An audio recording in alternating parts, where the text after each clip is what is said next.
Новинарските екипи одвај стигнаа на половина пат до зградата каде се наоѓа судскиот совет кога ја добија информацијата дека денешната седница нова тело за која се најавуваше избор на нов претседател се одложува. Зошто? Првиот одговор што беше добиен е без образложение. Дури неколку часа подоцна стигна официјално соопштение.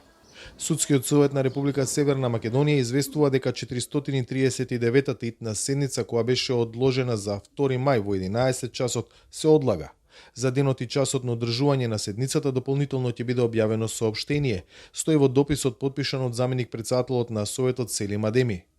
Но освен што се констатира дека денешната седница е одложена, не се дава какво било објаснување зошто. Со тоа само дополнително се зголемија дилемите за законитоста на постапката за смена на председателката Весна Дамева. Потек кој минатата недела го иницираше токму незиниот заменик Адеми на седница со зовриена атмосфера.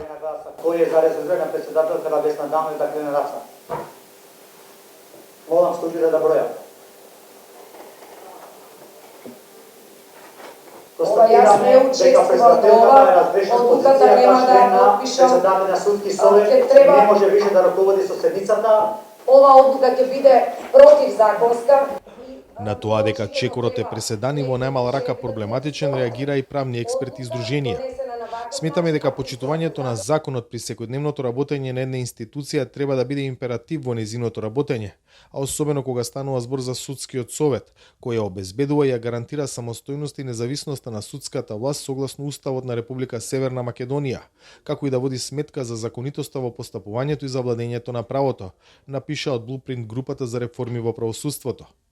Еден од најпроблематичните аспекти од целиот, како што стручната јавност го нарече, судски театар за јавноста, е фактот дека постапка за разрешување председател на судски совет не е предвидена ниту во Законот за судски совет, ниту во Деловникот за работа.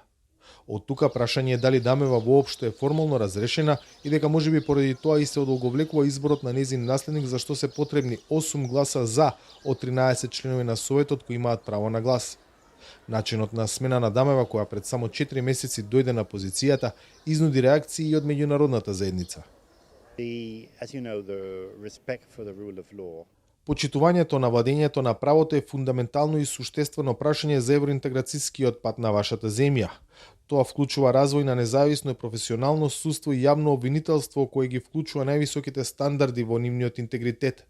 Последните недели и месеци видовме случувања кои не одат во тој правец и ние во Унијата ги очекуваме да одат во правец на исполнување на стандардите неопходни на евроинтеграцијскиот пат на вашата земја. По прашање од медиумите со став излезе и Американската амбасада. Се надеваме дека ќе има независно и одговорно судство без разлика кои се неговите раководители. Ова е од суштинско значење за градење доверба во институциите на судството во Северна Македонија. Со денешното ново одлагање на седницата се заселуваат шпекулациите дека случувањата во судскиот совет се резултат и на напорите за заштита на одредени судии, меѓу кои такви кои со месеци во фиока држат високо профилирани предмети с еднонимно застарување. Нешто на што предупреди американската амбасадорка Агелер во писмото упатено и до извршната и до судската власт. За Гласот на Америка, од Скопје, Владимир Мирчевски.